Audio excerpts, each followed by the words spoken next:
Olá pessoal, continuando nossos vídeos sobre confiabilidade humana, agora vamos dar uma olhada no alinhamento da confiabilidade humana junto com a gestão de ativos, e algumas terminologias básicas que já vimos também na parte de confiabilidade e se repetem aqui, os mesmos conceitos, com a mesma base normativa que nós havíamos visto antes. Então, seguiremos a nossa conversa justamente nessa análise, gestão de ativos e algumas terminologias. Antes, alinhando alguns conceitos que nós temos sobre o que vem ser um ativo. Então, o ativo é um item ou algo que tem valor real ou potencial para uma organização. E a gestão de ativos consiste numa atividade coordenada de organização para produção, para produzir o valor dos ativos. Isso é o que está na ISO 55000.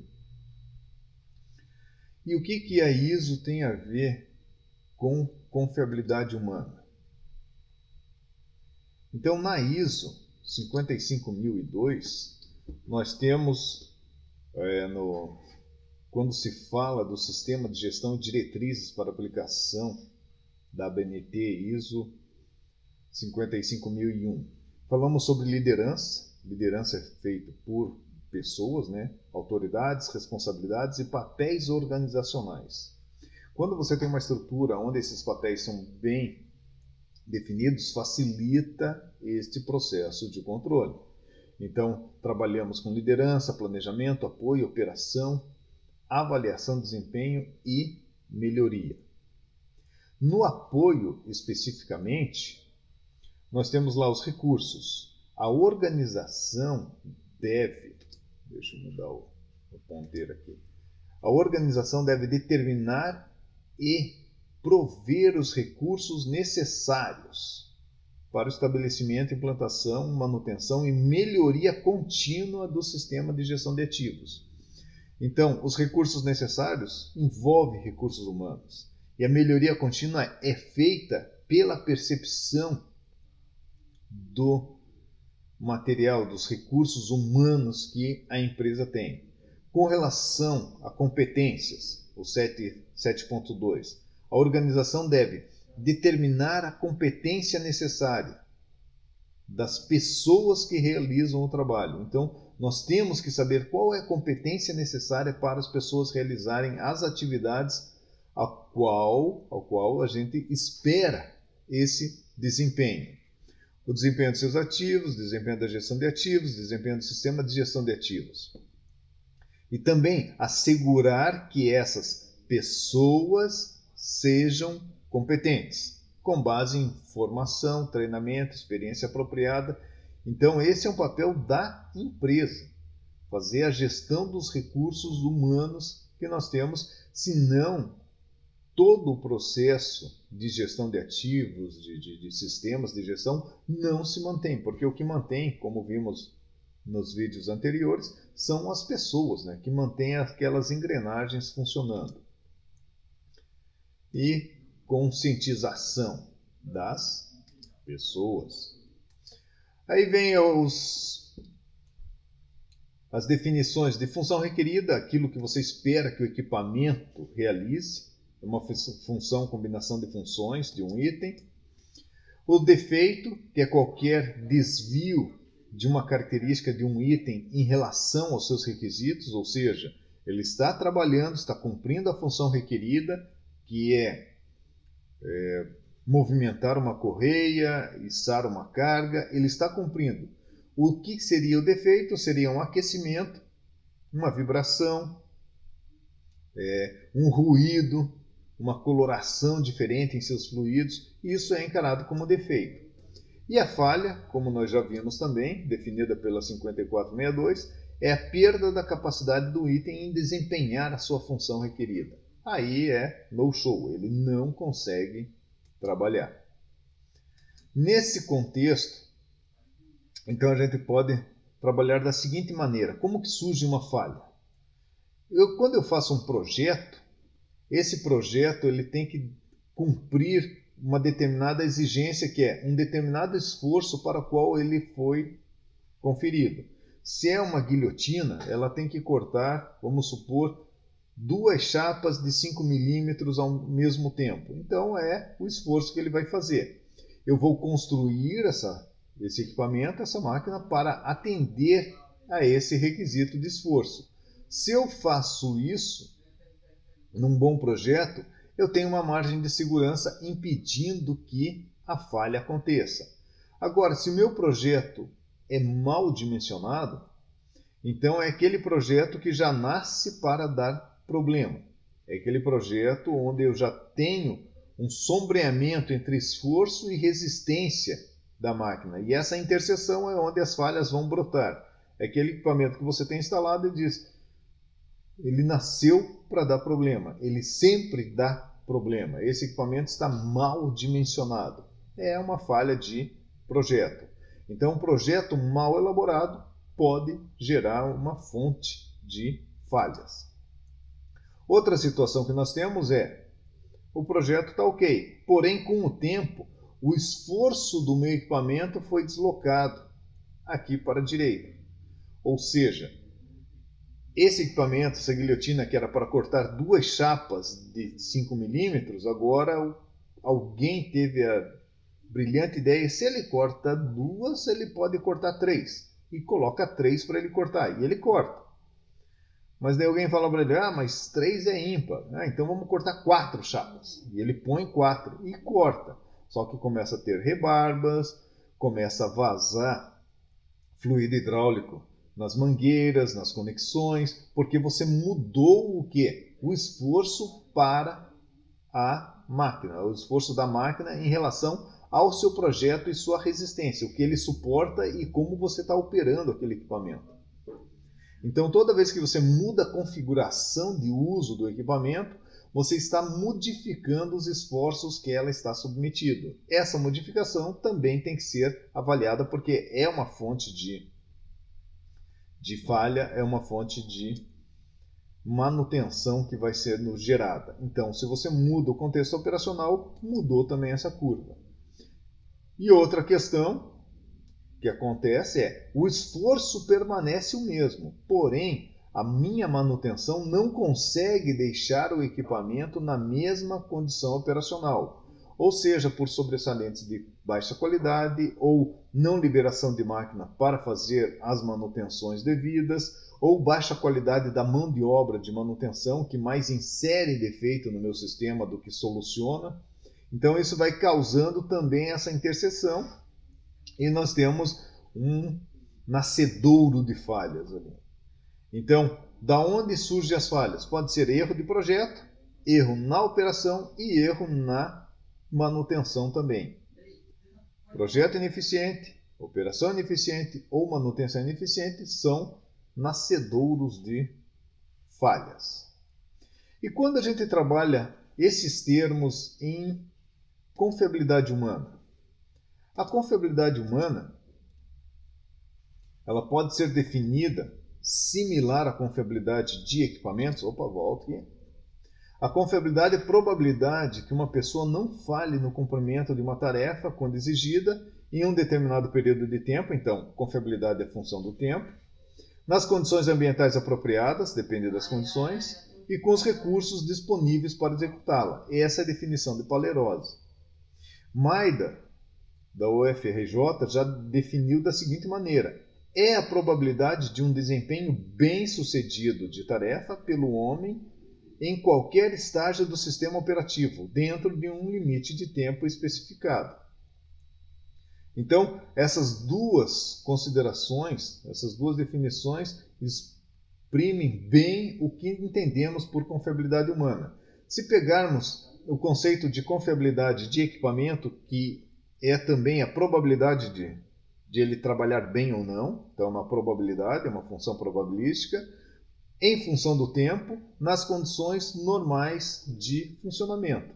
Então, você tendo as condições para trabalhar o equipamento. A mesma coisa se aplica às pessoas, à confiabilidade humana.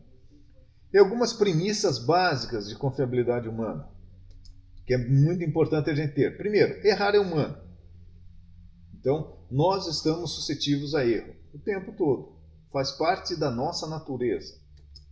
As falhas podem ser previstas e quantificadas. Elas não são, falhou. Por quê? Porque Deus quis. Não, Deus não quis. Deus permitiu porque você negligenciou algum aspecto. Então, Deus permite que aconteça. Não é porque Deus quis que acontecesse. As falhas podem ser previstas e quantificadas. A qualificação humana para as funções é o elemento básico. Então, qualificar a tua equipe é elemento básico para um bom desempenho funcional. Então, o treinamento é constante. Sempre temos que estar treinando a nossa equipe. O aprendizado, ele é obtido por treinamento. A ética, a maneira de trabalhar é da cultura da própria pessoa, que ela também se amolda à cultura da empresa, e a experiência, que é o entendimento dos riscos que estão associados. Então, quanto mais experiente, ele tem percepção do perigo e das responsabilidades a qual ele se encontra ou qual está debaixo das suas ações. Além disso, nós temos que entender que não se pode mudar a condição humana. Você pode mudar as condições do trabalho humano, ou seja, o ambiente onde que ele se encontra, mas ele continua sendo humano. Você pode melhorar a iluminação, diminuir o nível de ruído, o nível de poeira, controlar a temperatura para ele trabalhar num ambiente mais confortável, os sinalizadores não confundirem na hora de visualização. Você tem várias ações que podem ser feitas para melhorar a condição do trabalho humano. Você não pode deixar de pensar que ele é um ser humano. As melhores pessoas podem cometer as piores falhas, porque o erro humano não é questão de caráter. O erro humano é questão dele ser humano. Então você pode ter uma pessoa muito idônea, trabalhou a vida inteira bem e num dia infeliz ele cometeu um erro drástico, gigantesco. E daí você criminaliza toda uma carreira dele por esse fato. Não. O que tem que se entender é por que ele comete esse tipo de erro. Como que eu evito que isso aconteça com as outras pessoas ou com essa pessoa de novo. Então é esse o nosso cuidado. E o principal é evitar que o erro aconteça. Eu antecipar as ações, que é o que se faz com análise de FEMEA. É o antecipar as possíveis causas de falha e já criar no projeto as ações de bloqueio. As pessoas não podem evitar facilmente as ações que elas não têm intenção de cometer. Ninguém sai de casa dizendo, hoje eu vou atropelar alguém na rua, indo para o trabalho. Tirando os psicopatas, mas no geral você não pensa dessa maneira. Mas num descuido, tocou o celular, ou você está pensando nas compras do mercado, alguma coisa assim, você pode cometer uma falha, fração de segundos, e se envolver num acidente. Então, como que você evita esse acidente que você não teve a intenção de cometer? Então, você tem algumas ações de bloqueio, alguns processos, e é isso que a gente vai dar uma olhada durante o curso. Falhas humanas são mais consequências do que causas, aquilo que a gente já conversou também. Então, não estou procurando culpados quando faço uma análise de falha humana. Eu estou procurando entender por que aquele humano agiu daquela maneira. O que levou ele a tomar aquele tipo de decisão? É falta de conhecimento? É estresse demais? Estresse de menos? É cansaço? Serenidade? É inaptidão física? O que levou ele a cometer aquele tipo de falha? É essa a minha investigação. As falhas significativas de segurança podem acontecer em qualquer nível do sistema. Pode ser desde o chão de fábrica, operador mais simples, até nível de gerência, diretoria. Você pode ter falhas humanas, que envolve todo o teu processo. O princípio básico que nós temos quando se analisa o erro humano é: não existem pessoas à prova de falhas. Então, todos nós falhamos no cumprimento de uma tarefa. Isso é vero, não tem como fugir dessa realidade. Os aspectos que devem ser trabalhados para diminuir é justamente a questão de inaptos, aptidão, colocar a pessoa certa para fazer o trabalho certo.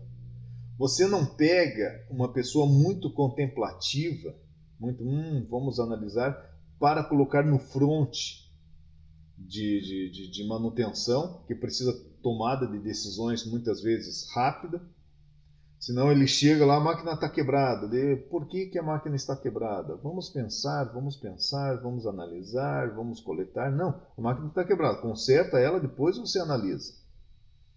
E da mesma forma, você não pega um cara hiperativo, que não para quieto, e coloca ele para revisar projetos.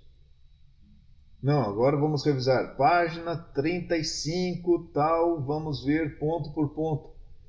Ele fica inquieto, ele levanta, toma café, levanta, vai no banheiro, levanta, quer jogar baleia azul. Ele não aguenta ficar muito tempo ali. Por quê? Porque não é o perfil dele. Então, ele não é apto para fazer aquela atividade. Então, você colocar a pessoa certa para a atividade certa é uma grande arte. Isso quem consegue é um bom RH e um bom líder, que consegue ler pessoas. Aí você tem uma sinergia melhor da tua equipe. O aprendizado que nós já falamos, do treinamento, a ética, a idoneidade própria e os valores que a pessoa tem. Tem pessoas com valores distintos, a família é acima de tudo, outro Deus acima de tudo, outro é ele mesmo. Cada um tem seus valores e você vai ter que adaptar ou entender, melhor do que adaptar, que ele vai ter que se adaptar a uma cultura que está sendo implementada na empresa. Se essa cultura é uma cultura boa e forte, beleza. Senão você tem que fazer essa mudança de cultura, e mudança de cultura não é simples. E não é um processo de curta direção, de curta duração. É possível fazer? Sim, mas é muito esforço para se fazer. E a experiência, entendimento dos riscos aonde ele está trabalhando. Dentro das fronteiras da falha humana, nós podemos trabalhar na questão de manutenção, de operação, nós podemos ver a parte de projetos, a parte de montagem, o gerenciamento do meu processo. Em todas essas etapas eu vou ter falhas e erros humanos. Então, para cada uma dessas fronteiras, eu vou ter que trabalhar com ferramentas próprias para mitigar a probabilidade da falha humana, do erro humano. As ações humanas, elas são complexas e elas são uma combinação, e essa combinação vem de dois fatores principais. É histórico do indivíduo e o contexto onde elas ocorrem. Esse histórico é toda a criação e formação e valores que a pessoa tem. E o contexto também são as informações e valores que a empresa, o setor apresenta. Então, a maneira de lidar com esses dois, ou entendê-los, é que vai me trazer uma ação humana, que pode ser fundamental para evitar o acidente ou pode ser crucial para gerar o acidente. Então, como que a gente faz isso para evitar acidentes e não gerar acidentes? O erro humano, ele constitui a principal parcela dessas falhas humanas. O erro humano é devido à falta de conhecimento. Então, muitas pessoas ou muitas falhas acontecem no setor industrial por falta de conhecimento, 35%. As pessoas não sabem o que estão fazendo. Questão de lógica, também ele não tem uma sequência lógica para a sua atuação, e razão, ele não compreende o que está sendo apresentado. O erro humano depende fundamentalmente, da capacidade de executar a missão, do estressamento, das condições ambientais e da motivação na execução. Então, remontando, o erro humano, falta de conhecimento, eu preciso de treinamento para essas pessoas. Mas não treinamento tipo adestramento. Eu preciso de um treinamento um pouquinho mais profundo que pegue o cognitivo dela e coloque a pessoa certa para fazer a atividade certa. Lógica, eu preciso de procedimentos, encadeamento lógico de como executar uma tarefa, principalmente aquelas que têm um risco envolvido. E questões pessoais mesmo, que é o cognitivo da própria pessoa, como que ela encara o mundo e seus valores. Palerose, no estudo que ele fez, ele apresenta no seu livro, ele coloca justamente isso. O conhecimento é responsável por 35% dos acidentes industriais. O procedimento mal escrito, falta dele, ou muito detalhado que confunde as pessoas, leva 20% dessas falhas. A gente vai falar um pouquinho mais de procedimentos daqui para frente. E problemas pessoais mesmo, que entra a parte de aptidão da pessoa para a função que ela está desenvolvendo. Isso são as causas diretas dos acidentes, que representam 70%. E questões de projetos, que envolvem também a parte humana, que são as causas indiretas dos acidentes, representam 30%.